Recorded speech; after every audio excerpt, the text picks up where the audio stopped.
Hi, everyone, and welcome back to another live check-in here. I am 56 hours into this week's fast, heading to 72. That's right, 72. And we are excited to be in the process of reversing diabetes and improving our metabolic health. Hey, if you're new to me, I'm Dr. Dwain Woode. That's Wood with an E. The E stands for endocrinology. Here I educate, I empower, and I encourage you to take charge of your health and your life, avoid complications, and go to the next level. We're creating the life we've always wanted. And right now, as I said, I'm 56 hours into a 72-hour fast. And this is where the real depth begins.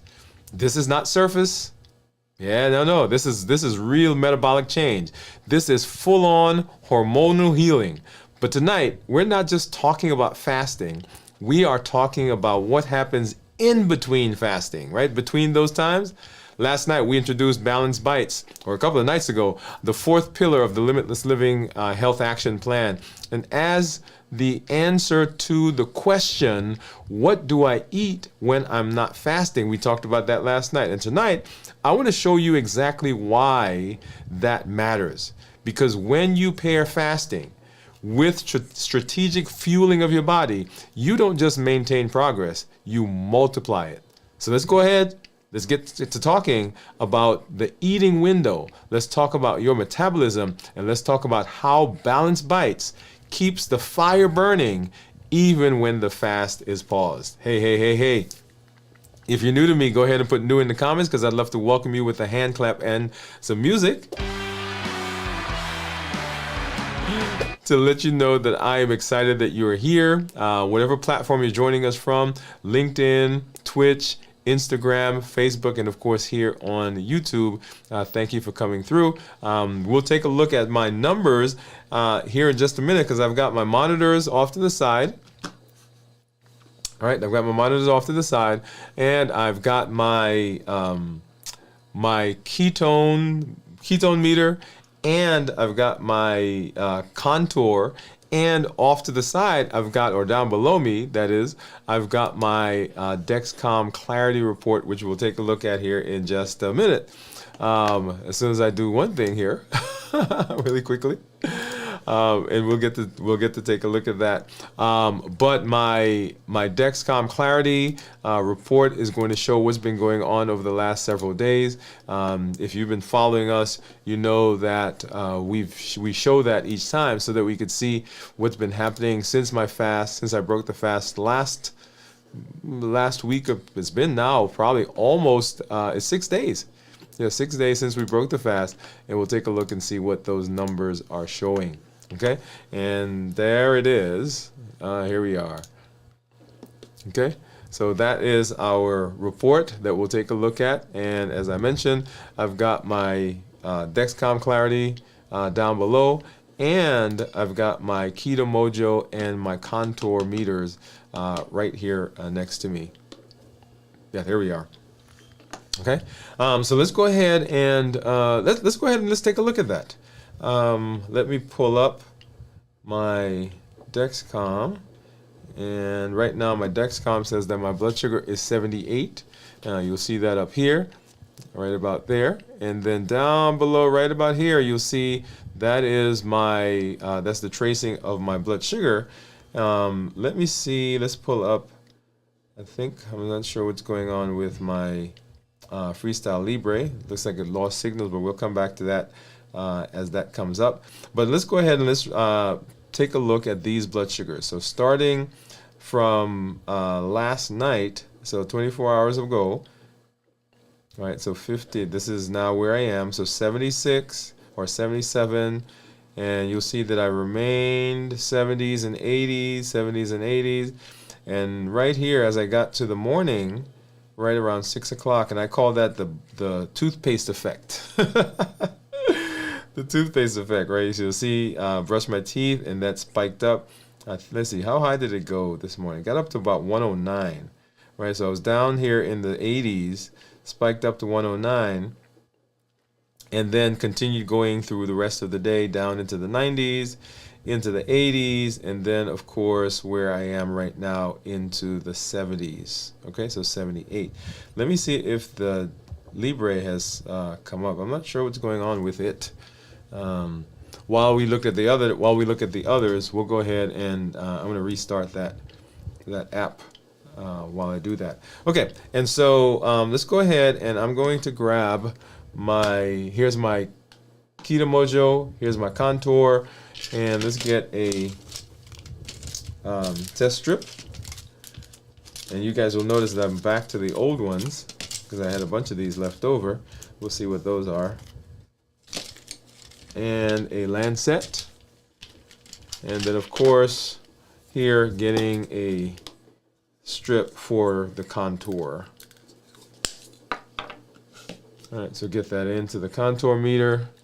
What do you think my ketones are going to be, by the way? So it's now a little over 56 hours in this week's fast. 56 hours. What do you think ketones are going to be? Alright, drop that in the comments.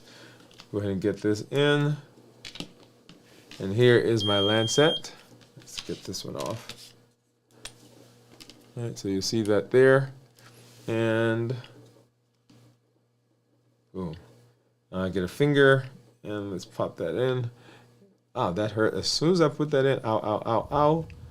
Actually, I did not put that in far enough because that one. All right, but I think I got a good drop. Let's see if that'll work. Wow, that one really was sharp. Okay, so here is the Contour. All right, so 62 is what the Keto Mojo says my blood sugar is. And I'm going to pull up the Dexcom right there. 73 is what the Contour says I am, and you'll see right there that is the Dexcom. So I'm going to go ahead and get a strip in for my ketones. So go ahead and drop in. What do you think it's going to be? Let's see if I get a good drop. Yeah, I think I did. There we are. Awesome. Okay, and I see some people starting to guess. I see a 1.7 in there. All right, let's see. And drum roll, please. Drum roll. And, oh, wow. 0.1. Okay, so I'm going to get the other, strips. You guys remember this is that batch that we were having trouble with several weeks ago. So I had some left over, which is what I'm using. So I'm going to have to go and get the new sets because that doesn't follow. Okay? All right. So now let me go ahead and let's hop over and look at blood sugars on my meter. And so here is what my Dexcom Clarity Report says. My average blood sugar right now is 112 with glucose management indicator of 6.0. So if I were to get an A1C, that's what it would approximate. And I'm in target 99% of the time. Target being between 70 to 180, right there. And if I go to a 90-day average, see my average blood sugar there for 90 days, 111. With glucose management indicator being 6.0, in target 95%, and target being once again 70 to 180. If I look at the actual report and take a look at what my blood sugars have been, you'll see here, and this is what we just saw on the meter itself, in the continuous glucose monitor, I guess I should say, where I'm 70s, 80s, spiked up right around there to 109, I think was the highest that we saw. This is what I call the toothpaste effect. And then going back further into last night, and look at that. I get excited when I see those numbers, right? So 70s and 80s for the whole time. 70s, 80s, 90s, once again, toothpaste effect. And this is the benefit of fasting, right? So all that you're seeing, and so this was right after I started my fast. So I ate my last meal right around here, and we saw a spike up to about 112 maybe, 113, 118. and then it kind of levels out. So if I take a look at the last 2 days fasting, right, my blood sugars have been in the 80s and 90s for most of the time, other than, right here. So every morning we get that toothpaste thing. And right after I started the fast, the last meal that I ate, which is the benefit, and we've talked about the foods that we're eating, how to eat in a way that maintains glycemic balance, right? So we don't want a lot of fluctuations. We have some community members who are actually always, I shouldn't say always because I can't ever say always, but they are in ketosis most of the time because in their eating window, they're eating a meal that maintains that ketosis. Now, between my meals, I don't do like a ketogenic diet. I do a 1 meal a day, but you can still eat meals, and that's the whole idea of balanced bites, that don't cause significant spikes in blood sugars. And that's what you're seeing here. The things that I've eaten, the things that I ate when I started the fast, and you'll see when I broke the fast tomorrow, or when I break the fast tomorrow, you'll see as we get into the next week what that number is. Awesome. All right, so now let's go and let's say hello. Well, before I do that, let me do a quick check-in because I want to let you know how I'm doing physically, mentally, and emotionally. Those are the areas that we talk about. So let's go ahead and let's do that now. And just kind of set the tone for where we are. When we're fasting, there are lots of things that are going on. Hormonal, emotional, physical changes that are happening. And so as you are going through the fast, you want to make sure that you are checking yourself to see, okay, how is my body responding to this? Am I in the right mental space? Emotionally, how am I doing? All of those are important because they help us to make sure that we are doing well and we're staying safe. Okay? So in terms of check-in, how am I doing physically? I am well rested. I've been doing a good job of resting this week because it's been one of those weeks, and I anticipated that it was going to be a hectic week because we got a lot of things happening. I anticipated that this was going to be a little bit more, and I don't want to say stressful, but a little bit, so more activity happening. And so I am preparing and doing lots of things. And so the tendency is to allow those things to cause heightened stress. And so what I did this week was I was deliberately mindful of how I personally respond during certain times. And so I was able to put some things in place that helped me walk through the process so that it did not derail me from my fasting. Remember, habits, emotions, access, and taste, all of those right there can push us. And so physically right now, I'm rested. I'm not feeling lightheaded, dizzy, sweaty. I'm not feeling palpitations. I've been doing a good job of hydration as well. One thing that I do want to say physically is that earlier today, I felt a little nauseated. I was at work and my team went to lunch, and we have a break room, and of course people warm their foods up, or they go down and they get food, they bring it back. And when they were warming their food up, I smelt it and immediately felt a wave of nausea. And I think what happens in those cases is remember, our food experience is not just us eating the food, right? So when we have smells, when we have sights, our bodies respond to that. And sometimes the body responds by producing stomach acid in preparation for food, or saliva. So I think when I smelled it, it triggered something in me, and I got this wave of nausea. In fact, I don't know if you joined us today when I was doing the check-in about fasting. It was actually during, a little bit before that, and even during, as I'm doing that. If you watch the video closely, there's a pause that I make because I'm in the process of talking, and that wave comes up, right? And I had to kind of push that down. So physically, that was the only thing that happened this week. And as I said, I think what I did was I got something to drink. It kind of resolved. And tonight I was taping one of our episodes for Strength, Strategy, and Mindset. And the same thing happened. This time I didn't smell anything. And I just went and I got something to drink. And that kind of relieved it. So that's actually something that we'll probably do a show about sometime, how different things that happens in our bodies as we see, hear, smell food, there are changes that happen. Okay, so that's how physically. So mentally, I am this week feeling pretty sharp.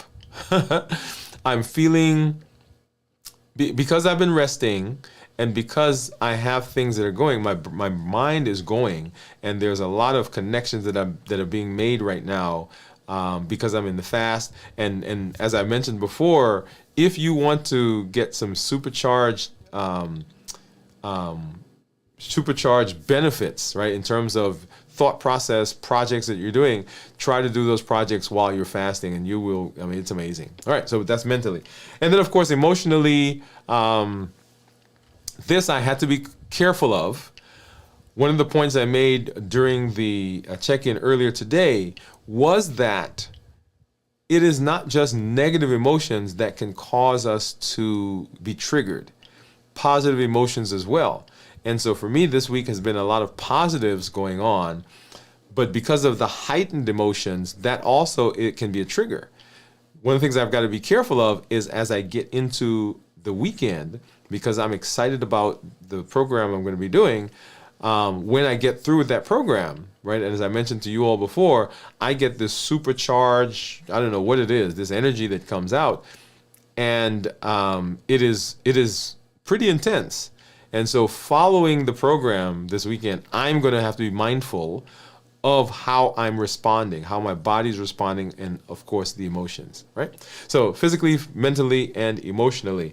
Now let's go and let's say hello to some of our community members, and I see you guys out there.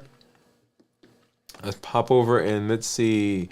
And we see Pamela out there. Pamela is saying hello. Hey Pam, how are you? Well, let's go back. There we go, Pam. Cornelia say, hey, Dr. Wood and Limitless Living Gang. Hey, Cornelia, how are you doing? Hello again, Pam. Hey, Cornelia. Bowie saying, hi, Pam and Cornelia. Hey. Love everybody just saying hi to each other. Cornelia says, hi to Bowie. And Cornelia, you guessed 1.7. Yeah, that was I'm going to have to, well, I'm going to see if I can get someone to bring me some of the new strips. Pam is saying, hi to Bowie. I had a bit of a headache today and tried to drink pickle juice on my fast. It just made me think about Chick-fil-A. Okay. Sandwiches for the rest of the day. Oh, wow. Yeah. See, all this stuff, it's in our head. It's in our head. And so it happens. Steve says, my ketones were 3.4. They have been over 3 at least 36 hours. Is this okay? Yeah, because if you're fasting, it is what it is, right? So depending on how you went into the fast, Steve, the types of foods that you ate, remember that has a big effect on how quickly you get to the ketones and how high they go. Boy says, what's the top range for ketones? I don't know that I have a top range for ketones, but just that lower than 0.5 is normal, 0.5 to 1.5 normal, not therapeutic, and nutritional, and then above 1.5 is therapeutic. So ketones can be very high, by the way, right? They can go significantly high. I don't have a top range. I think the highest that I've seen, well, I'm not even going to say because, yeah. So I don't have a top range for you, Bowie. Bowie says, hi, Steve. Cornelia says, hi, Steve. Hope 3.4 is okay. That is awesome, and it is. Hi, Bowie. Hello from Pamela to Steve. Bowie says that's funny because I think you're talking about the Chick-fil-A. Hello, Cornelia and Pamela. I'm looking forward to when my blood sugar is consistently between 80s and 90s. Oh, yeah.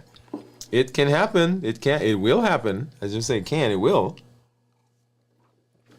And that's the whole premise, right? That's the whole goal of what we're doing. Bowie says trying to trick in the book to extend my fast as long as I can. Trying a trick in the book. Drinking hot water, chewing gum, brushing my teeth. Still think too much about food. Oh, yeah. So distraction, great. Distraction is great, and all the things that you're saying, drink, distraction, and putting stuff in your stomach and filling it up. What I would be interested in, Bowie, is not necessarily the distraction part, and that's great that you're doing that, but I would just be interested in you kind of processing and say, okay, what is causing it? Right? What's causing the food noise? Right? Because something is causing the food noise. And so the distractions are great because they help us to kind of navigate through it. But a bigger question is going to be, what is causing the food noise? Because if I address that, then the distractions really become additional tools that we have access to. Okay? Cornelia says, I applaud you. I think she's talking to Steve. And Cornelia and Bowie probably for the things that she's doing to distract herself. Steve says, it's hard, Bowie. I had 2 spells of hunger during my 48-hour fast. I just had to fight through it. Once you overcome that, there is no hunger. Yeah, so the hunger is actually gone at 36 hours. The hunger, right? So physical hunger. Remember we did a show where we talked about physical and psychological hunger? So physical hunger is gone. And so what we're left with is psychological hunger, right? And so an interesting point, I guess, to make is that, well, let's see how to say this. So if I have someone who is, I don't know, BMI of 25, say 23, 24, BMI of 23, 24, that has minimal subcutaneous fat, that doesn't have a whole lot of visceral fat, then I can see that person getting easily into a hunger, right? Physical hunger. When we talk about psychological hunger, though, it is usually that there is something in our environment that's causing it. It is habits, emotions, access, and taste. And so if the physical hunger is gone by 24, 36, say 36 hours, right, at the most, it's gone to 36 hours, then beyond that, then we're talking about here. And so putting or finding out, trying to figure out what that is a good use of your time, right? Now I'm not saying to stop the distractions, because distractions are important. I love distractions. In fact, one of my distractions is what we do, right? The walking, the strength training. It is a distraction because it gets me doing things so that I'm not spending all my time thinking about food. So it is. But when I have that time where I'm constantly thinking about food, yeah, I've got to say, okay, what's going on and how do I navigate that? All right. So Boy says, I literally say to myself today, Steve and Cornelia did it. I can hold on for a few hours long. Look at that. What? Okay. You get a hand clap for that, for being able to connect to community, right? Even in your mind, even though you weren't talking to them. I love that. Love that. Steve says, it helps to know others are going through the same thing that you are. It sure does. Cornelia says, yes. Boy says, you're strong, Steve. I still haven't made it to 48 hours. Work in progress, Bowie. Work in progress. Steve says, Beth and I have been doing this for 14 months, so it's habit for us. Yeah. Rhythm, alignment, structure, right? We get into the habit of doing it, and then it becomes, it gets better. Awesome. Love it. All right, so let's go ahead and let's hop into our conversation as we talk about fasting and we talk about eating and what's going on with me right now in terms of our fast. So let's do that right now.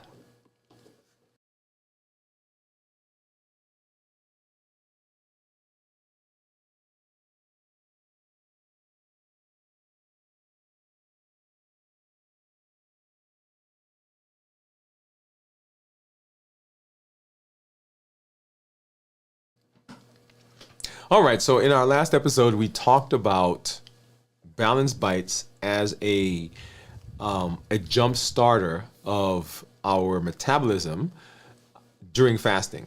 So what we said was fasting really kind of gets the body primed for the things that we're about to do as we get out of the fast and as we do a good job of now replenishing. All right, so we introduced that idea. Now remember, that's pillar 4, the balanced bites of pillar 4 of the Limitless Living Health Action Plan. So right now I'm at 56 hours. So let's start there. So let's be clear. Let's get clear about where my body is and where your body is when you're at this type of fast, right? Insulin is gone. I shouldn't say gone. Insulin is low. It's at its lowest point, right? Because you've seen blood sugars, and the blood sugars are in the 70s, 80s right now, right? Nothing is coming in terms of calories. Blood sugars are continuing to go down, and the question is, where is the body getting that blood sugar from? Well, that's coming from fat. So insulin is at its lowest point. Ketones are fueling the brain, it's fueling our muscles, right?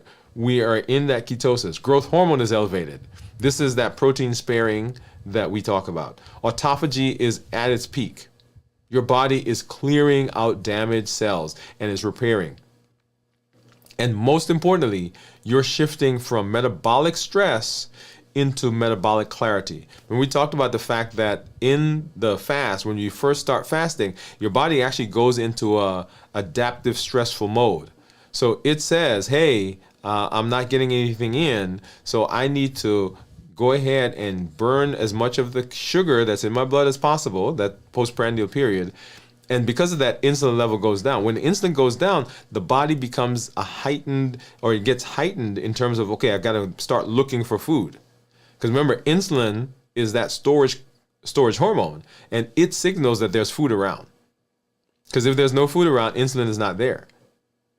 So when insulin is going down, it signals the body, hey, I've got to start looking for food. So that's that initial stressful idea.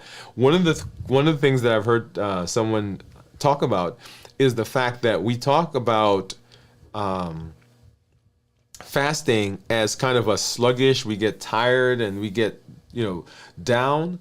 Well, one of the points that this person was making is that if you look at an animal that's hungry, right? A lion, a tiger, a bear, whatever. That lion is not sluggish, is it? No, it's not. It is actually, the hormones in that tiger, if you check it, they're heightened because it has to find food. And when we're fasting, we don't become sluggish. The hormone levels actually go up. And this is the stage where fasting becomes therapeutic, not just for weight loss, but for longevity and insulin resistance reversal, right? This is it. This is it right here. But here is what people miss. The benefit of this stage, it doesn't have to stop when you end the fast. Don't you hear me? So the benefit doesn't have to stop when you end the fast. Just like we have people who are saying, hey, I tried to extend the fast, or hey, when I end the fast, I'm eating in such a way that my ketones are still high. If you fuel wisely, then you stay in the rhythm of the metabolic benefit. So why is the eating window so important? Your body doesn't just change during the fast. It responds to every input that you give it. When we talk about food sends a signal, that means that the eating window isn't just the time when you stop fasting, it's when you start programming your metabolism. I want you to get that. So the questions become, what do you eat when you're not fasting, right? We talked about that a little bit. And what food keeps your insulin low, your hormones balanced, your energy steady? That's where Balanced Bites comes in. It's not a diet. It's not a strict protocol. It's a framework. It's a system, a way of choosing food that supports fat burning, muscle building, and metabolic healing. We've kind of gone through the 7 pillars, right? Whole foods first. Whole foods. Let's talk a little bit more about that. So whole foods carry their nutrients in a matrix that the body recognizes. When you eat whole foods, eggs, salmon, spinach, sweet potatoes. Your body sees those and it absorbs them more slowly and uses them more efficiently than when we're using processed food. Because the point of processed foods is to, well, there's a lot of different points, right? So one is to extend the life. It's to make it taste better, make it more not palatable, make it taste good so that you have more. It is designed to give you a burst of energy, right? And so your body absorbs that faster. When you absorb that faster, then we get those spikes in blood sugars that we talk about. And that spike in blood sugar causes the insulin to go up. This prevents blood sugar spikes and helps keep insulin low when we eat whole foods. This means that you stay in a fat burning state even during the eating window. I want you to hold that last point. This means that you stay in fat burning when you eat whole foods. Your body doesn't absorb. Let's go back. Let's pick an example, right? And I use carbs, bread, a lot in my examples. So a cookie versus, let's say a regular slice of bread, right? So whole wheat bread, So cookie. So even in that case, when we eat the cookie, because of some of the processed things that are in it, right? The sugar, the flour is ground up just so. You have confectioner's sugar that's really, really sweet, or really processed sugar. And so when we eat that, the body absorbs it, sucks that up in such a quick way that the blood sugar spikes up right away. As opposed to something that is less processed that doesn't cause that big spike. So processed foods, they strip away fiber and they add inflammatory oils and sugars. Remember, there are pro-inflammatory things that we eat that cause our body to become insulin resistant. Because inflammation drives insulin resistance. So when we're processing food and they superheat it, right? They grind it up, or we grind it up, and maybe this is a good point. Let me say it. So when we talk about whole foods, and I'm going to use another silly example, okay? Forgive me. But the example I'm going to use is a smoothie. And the reason I pick on the smoothie is because everybody looks at smoothies and they say smoothies are healthy. Now, smoothies are healthier than some of the other things that we drink, okay? And if that's your only way of getting your vitamins in and your minerals in and your greens in, then more power to you, right? Because anything, listen, progress, not perfection. Progress, not perfection. But let's pick on the smoothie. So when you take a smoothie, when you take your vegetables and you take your fruits and you put it in, you blend it up. What you're doing is you're pulverizing those substances, that food. When you pulverize it, what you're doing is you're breaking the fiber. And we get the juice out, and we get the pulp, and we throw the pulp away. Well, in the pulp that you threw away is a lot of the fiber that comes from the food. And the fiber is important because the fiber helps to blunt the absorption of the stuff that's in the glass that you're about to drink. So think of the fiber kind of like a sieve, right? A strainer. And the juice that's in the food has to go through the strainer, and the strainer, the sieve, the pulp, the fiber, pulls out the sugar, so the sugar never passes through, or not that much, doesn't pass through, and it doesn't get absorbed in the body. So what we do when we are doing the smoothie is we actually take the filter away, and so all of the sugar that is in that substance gets absorbed. Does that make sense? Now think about that process supercharged when we process foods. So the foods that are on the shelf, right? That process, think of it on steroids. So the juice that you drink, right? They've done the same thing. They've pasteurized it. They've pulled out a lot of the fiber. They've reinserted certain substances to, right? Because when you heat it, the heating destroys some of the bonds. So even one meal with the processed can spike blood sugars for hours and undo the sensitivity that we worked to create during the fasting. So our fueling, the balanced bites, calls us to avoid that process. We don't just reset, we protect and we reset. Right? So no added sugars was the next one. So sugar is a metabolic disruptor.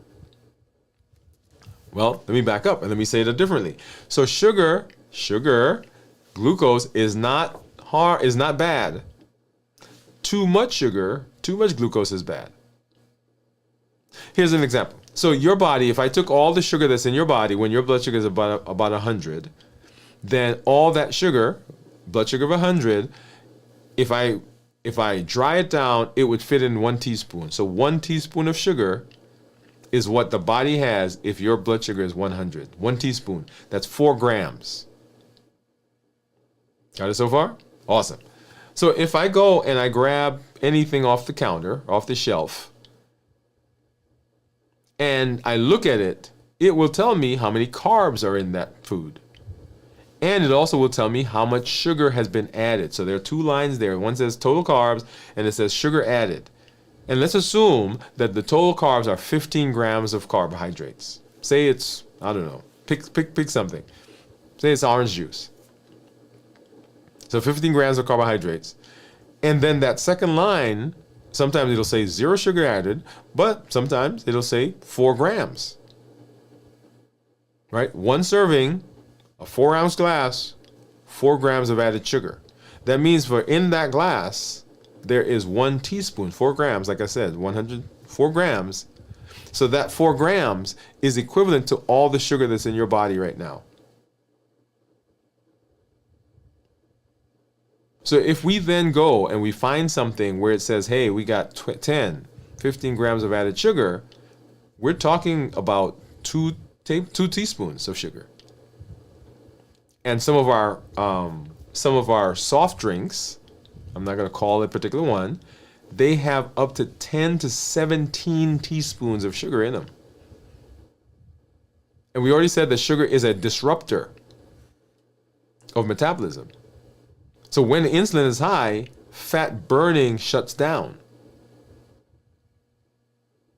So when we finish our fast, fast is done. Okay, we did all the good stuff there. We in autophagy, we've got ketones, we burned some fat. Now we're in our eating window and we throw in added sugar. That added sugar is disrupting that process that we just spent a lot of time trying to fix or trying to create. So by skipping added sugar, you extend the healing window. I want you to get that. When you are minimizing the sugar, the added sugar, I'm not talking about the sugar that comes from the orange juice or the sugar that comes from the apple juice or the sugar that comes from the grapes or the apples, the natural stuff that's in there. I'm talking about added sugar.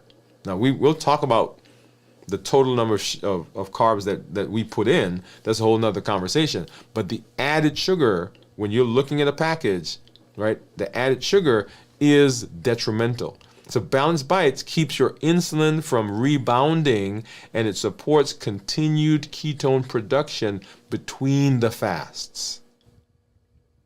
No added sugar. And then, of course, we talked about lean protein and healthy fats. Protein is the architect of repair. It helps to build and preserve lean mass. Fat is the fuel that keeps energy stable and hormones balanced. When you combine the two, you activate muscle protein synthesis without glucose spikes. Do you know that hormones, a lot of the hormones are produced from fat. They come from cholesterol. Yes, it does. So the body takes cholesterol and it converts it into the hormones that are running around your blood. And so having healthy fats supercharges the process. You preserve your muscles without storing fat. And that's a major key to reversing diabetes and reversing insulin resistance. And then we talk about starchy and non-starchy vegetables. So fiber is the secret metabolic hero. It slows glucose absorption, which is what I was talking about when you do the smoothie. You pulverize that and that goes away. So we get super absorption of sugar. So fiber. It improves your gut health and it helps modulate hunger hormones like ghrelin and GLP-1. In the whole balanced bites concept, we don't avoid carbs, we balance them. That means using things like sweet potatoes, lentils, squash, alongside broccoli, kale, greens. This keeps the gut fed, insulin, the curve is flatter, and energy is there. People say, well, why would you tell people to eat starchy vegetables? Well, because you need some variety, and you need some fun, which we'll come to in just a minute. And then, of course, portions. During fasting, your hunger hormone becomes recalibrated so that when you're eating in your eating window, you don't sit down and eat a mountain of food anymore. Balanced Bites respects that recalibration. It doesn't overload the system. By eating slowly and stopping when we're satisfied, not when we're stuffed, we're avoiding the post-meal crashes. We're avoiding the bloating. We're avoiding the insulin surges. This pillar trains your nervous system to know I'm nourished. I'm not hungry. I can keep burning fat, not storing. And then make it enjoyable, right? This goes back to my point about the starchy vegetables. Sustainability matters. I'm pausing right there. In our strength, strategy, and mindset, this week we're focusing on this concept of building to last. In our community meetup just a couple hours ago, I talked about this idea of that we're not doing something for today or tomorrow or next week or just for 3 weeks. We are building the long term. And so there is a place for retraining our palates, and it, by the way, takes 15 days to retrain our palates. There is a place for that because there are some things that you're like, oh, I don't like that, I don't like that. And if you try it, if you keep drinking, if you keep eating it, then your palate will switch. There is a place for that. But I've also had food that they say was healthy, and I thought to myself, wow. If you hate your meals, you won't last. The body responds to satisfaction through dopamine and serotonin. These are neurotransmitters that also influence insulin and cortisol. So Balanced Bite says, make the food, make the meal, make it work for your hormones and for your soul. We have incorporated food into so much. Now, some of it we probably should kind of deal with, but we connect over food. And so there is a place for tasty and flavorful. Season your food, please. Add herbs. Choose vibrant flavors. Because a nourished brain supports a healthy metabolism. And if you are not enjoying it, you're not going to do it. I'm not going to do it. You're not going to do it for long. Okay? And then, so let's talk a little bit about another concept, the healing cycle. The healing cycle. So fasting plus fueling. So here's how the system works when you get it right. So fasting lowers insulin, it raises ketones, and it triggers repair, right? So autophagy and all that stuff. Balanced Bites keeps insulin low, keeps glucose stable, and it keeps satiety high. That is, I'm not hungry. Your metabolism doesn't just recover, it improves. And this is the rhythm. Fast Eat balanced bites, repeat. You're not just swinging between extremes, you're flowing through phases, each one strengthening the other. So let's deepen that concept. Let's talk a little bit more about this metabolic loop by breaking it into 4 structural parts, right? The metabolic loop. So part one, the purpose of the loop. Most people treat fasting and eating like opposite forces. One heals and the other harms. But the metabolic loop says that eating becomes a strategy. It is a strategic continuation of healing, not a pause button. Oh, come on. A lot of times we see the eating as, oh yeah, I'm pausing my fasting. I'm getting off my fast. And even as we talk about it, right? So when I talk, what do I say? I'm going to break my fast. And sometimes we think of that as, okay, I'm getting back to regular life. Come on now. Come on. Yeah, that's what we say. But it's about establishing a biological rhythm where every phase, whether you're fasting or eating, serves a purpose and enhances the other. It's not a reset relapse. It's a reset reinforce system. Right? So 4 phases of the loop. Number 1, the reset phase. So fasting. Whatever the number of hours that you're fasting, right? So insulin drops, fat burns begins, glycogen depletes, ketones rise, autophagy and repair activate, hormones recalibrate, leptin, ghrelin, cortisol, growth hormone, all of those things are happening, right? So that's what's happening in the fasting. This is where you clear the clutter biochemically and behaviorally.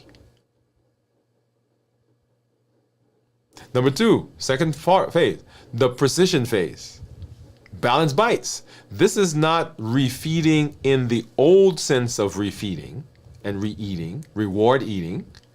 This is precision fueling to extend the metabolic health, the healing, the fasting initiates. So no sugar, no added sugar. It prevents insulin spikes. High protein and healthy fats, satiety and muscle preservation. High fiber, low glycemic carbs. You get gut repair, you get hormonal stability. Whole foods reduces inflammation and it nourishes the mitochondria, those batteries. You're not just reloading the system, you're rebuilding it strategically. Think of this kind of like you have a house or you have a building and you go in and you gut it. And now you have a clean slate and you're going back in now and you're putting up walls and doors, you're moving things around. That's what's happening. So fasting guts the house and the balanced bite says, okay, now let's go in and let's do the things that we've got to do to make sure that the house is livable. And then the stability phase. So between meals, even when you're not fasting or eating, you're still in the loop. Glucose is stable. Ketones may persist in the background. And you've heard people say, I'm trying to maintain ketosis. You avoid snacking, grazing, metabolic noise. Come on. You feel balanced, not crashing. You're not getting these waves. You're not getting those cravings. This phase is where hormonal signals stay regular. No grazing, no mindless bites. We're talking balanced bites. Just clarity between choices. There is no physiologic reason for snacking. And then we get the reset phase. So we return to fasting. This is where the loop comes full circle. Your previous fueling sets up an easier fast. You re-enter ketosis more quickly. You experience fewer hunger cues and fewer cravings. Your blood sugar doesn't spike early in the fast. If balanced bites is clean, your next fast isn't a shock, it's a continuation. And this is how the metabolic loop, reverses insulin resistance and chronic disease. And that's the benefit of the combination. This is how we eat during our eating window, between eating even. This is how we correct. This is the concept of fasting that cleans it out and sets it up to be ready for when we now come and say, okay, we're putting some stuff in here that's going to help us continue to be successful. The Limitless Living Health Action Plan in action. How do we combine fasting with how we eat during our non-eating window? We'll come back and we'll talk more as we continue the process. You want to make sure that you are following and you're going through the process and you are looking, you're understanding how your body's working. We're coming back and we're doing more. We're looking at more concepts in this Limitless Living Health Action Plan. We'll see you at the next episode.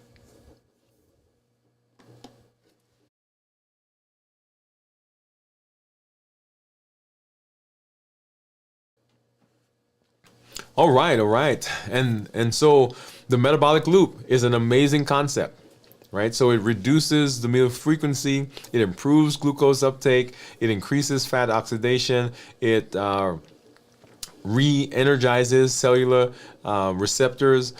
Just an amazing process. It trains your body to function on less insulin and respond more intelligently when insulin does show up. Love it. So that is the process. And as you are walking through, and as you're looking at the health action plan, as you're thinking about food, okay, once again, notice what I'm doing. I'm giving you the concepts.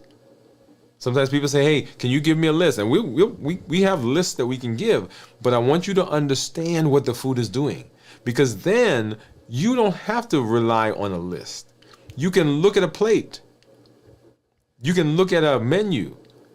You can go to a party. You can go to a function and look at what's there. And you now begin to say, okay, I'm going to have this, and this, because that's on my list. That's on my eating plan. That's part of my balanced bites.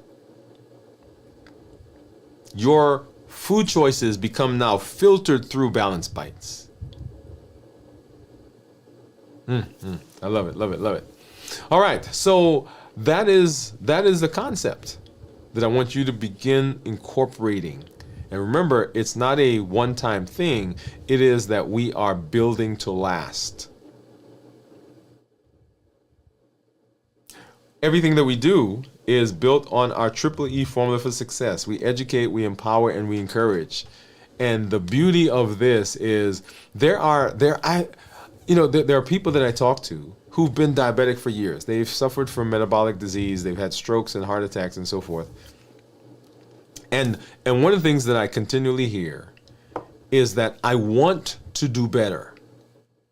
I don't want to have a heart attack. I don't want to have another heart attack. I don't want to go on dialysis. I don't want to have problems with my eyes. But I just don't know what to do. I don't know how to begin. I don't know where to start. Everybody's saying so many different things. Here's what I want you to do. I want you to pause for a moment. Right? Cope. I want you to pause for a moment. And I want you to begin walking through the health action plan. It is simple. Deliberately, intentionally simple. Tier 1. Walking and fasting. No outlay of money. No, you don't have to go anywhere. You don't have to join anything. At your house, walking and fasting. First steps. Begin doing that. The walking gives you a rhythm. It gets you into the habit. It gets you into the routine of, doing something that is beneficial for your health. The fasting, as we just said, it resets your body. It resets your hormones. It gets you used to the fact that you have to listen to your body. The body is giving us signals all the time. But we have gotten so removed from those signals that we don't recognize them anymore. Signals that we're full. Sickness is that a particular type of food is causing us distress. There are people who have some food intolerances, not allergies, right? Not anaphylactic allergies, but they'll eat something and they'll feel not well, right? And they're like, man, I just don't feel well, and they kind of move on and they get better. But what they don't realize is that every time they eat that thing, they feel this way. But they never make the connection. Or sometimes they make the connection kind of vaguely, and they're like, well, but I like this thing. Right? So listening to our body is very important. So people say, well, I don't know what to do. Here is a very streamlined, here's a very simple, here's a very practical, here's a very everyday thing that you can do: walking and fasting. Right? Tier 1. Tier 2 that we've added is the strength training, right? And I know some of you are like, oh my God, I don't want to get bulk up. We're not talking about bulking up. We're talking about getting metabolically active muscles. Because when your muscles are metabolically active, they burn calories, they burn sugar, they suck up nutrients. We get weight loss, we get insulin sensitivity, we get lower blood sugars, we get lower blood pressure, lower cholesterol, lower fatty liver, lower complications when it comes to heart disease and strokes and all those things. Tier 2. Strength training. And then fueling the body again is what we're doing. That's what we're talking about right now. How you fuel the body is important. You don't have to jump right there, but start where you are. Start with tier 1, walking and fasting. Then move to tier 2, the strength training and how we eat. We'll continue walking down the path, but you already have a starting point. You can go to the channel in the, what's the playlist that I created? It's called 7 Steps to Naturally Reverse Diabetes, I think is what it's called. And the health action plan, the things that we've done so far, those pillars, the tiers are right there. Watch the video. We educate. And education is with the idea that if you know, if you learn, then you are able to do what you need to do. You get to make the choices. So nobody has to give you a list of foods. I can come up with the list myself because I know the rules. I understand how my body works. I understand that my body, and here's one, my body works differently from your body. So I'm going to tell you there's some things that you can eat that I can't eat because my blood sugars go out the roof. I've got to know that. And so when we are together, and this is the beauty of community, by the way, when we're together, I'm not judging what you eat because the stuff that's on your plate may not be the stuff that I can eat. Actually, may not be the stuff I like at all.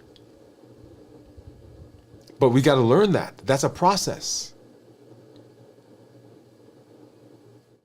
And so getting the rules, getting the checklist allows us to make the decisions for ourselves. So those people who say, that I was telling you about, who say, well, I don't know what to do, that's where we start. And I say to you, like I say to them, like I say to you all the time, I don't want you to fight food. Let me pause there. I don't want you to fight the food. What does that mean? That means that you're going to eat ice cream. You're going to eat cookies. You're going to eat cake. Yes, you are. We've already accepted that. And the question is not, are you going to eat it? Because we know you're going to eat it. The question is, why are you eating it? So what we do often is we come along and we find you and you're out there eating a cookie, candy, or cake, and we yank it away, say, stop eating that. And you know what happens when I walk away? You get another cookie. And if I stop you from eating all cookies, you know what happens? You find some cake. And when they take the cake away, you find ice cream. Because it's not a cookie, cake, and ice cream problem. The question is, why are you doing what you're doing? And that's the space that I want you to be in. Don't fight the food. Figure out why you're eating the food. And while you're doing that, health action plan. Start from the basics. And then we build on that. And as we build, as we grow, man, the benefits that you get are amazing. Okay? Now, one last thing let's do, and let's show you, let's do this one. And this is my weight. We'll come back to Triple E formula for a minute. This is my weight, one of the benefits, and we've been tracking this. And you see there, my weight is 187. And if I go back to trends, when I started the fast earlier this week, we were right there at 191. Right? And so ended the fast last week and this week, right? Almost the same number, 187.5 and 187.6. Okay, so that's the week. You'll see that in the week, right, we went up to 191 point, I think, was that the highest? Yeah, 191.4. What was this one? Yeah, 191.4 was the highest that we went up to. And that's the benefit. That's the benefit. Did I say benefit? That's the benefit of fasting, metabolism. If I go to this graph, and this is, let's see, why is it not moving? Let's do that, yeah. So if I go to this graph, right, and show you, so that right there, look at that number, that's 260 pounds. That was the way I was, how many years ago? That was 3 years ago. And prior to that, 287 pounds. I don't have that graph on this, in this app. 287 pounds. And right now, 187.6. So 99.4 pounds later. And when I talk to people about metabolism, about weight, about blood pressure, about blood sugars, this is a process that when I was a kid, they used to take me to, when we used to buy clothes, they used to take me to the husky section. I didn't like the word husky. Do they still use husky? I think it's called big and tall or something. I don't know. We're at the husky section. So this is a process. This is a concept that I've had for a while. And then, of course, life happens, and my weight shot up. As a matter of fact, I put on more weight in medical school than I did at any other time in my life. As a matter of fact, there's a physician here in town who several physicians here in town went to school with me, and there was one that we used to joke, right? And he used to say, hey, man, if we keep this up, right, we're going to put on weight. And we did. 287 pounds. And so the writing of the metabolism, right, the concept is not okay, I woke up one day and man, magically this happens.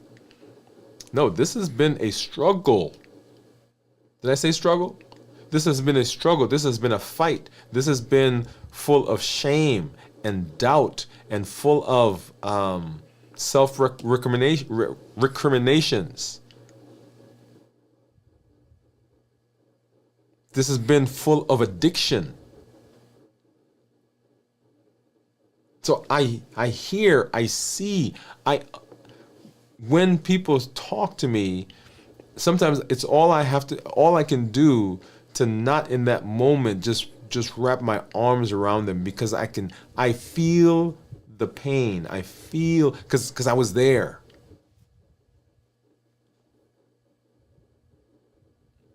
I was there.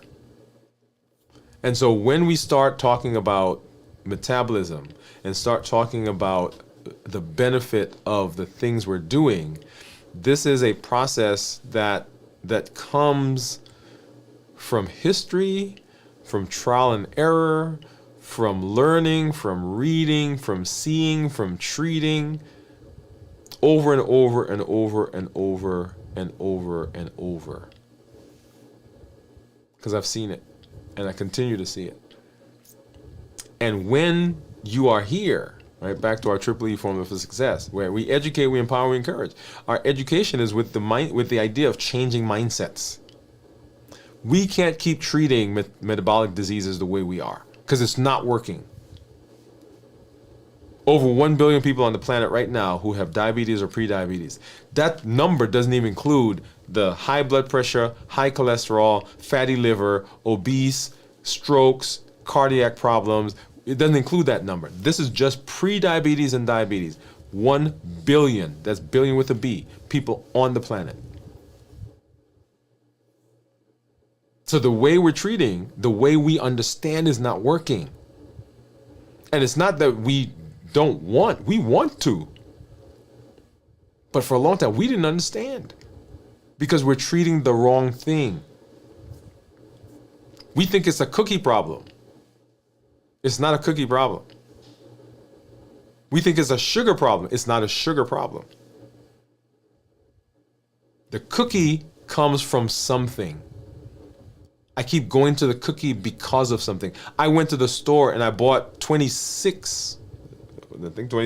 I bought 26 Cadbury's for a reason. So you could steal the Cadbury's, but guess what? The store's still there.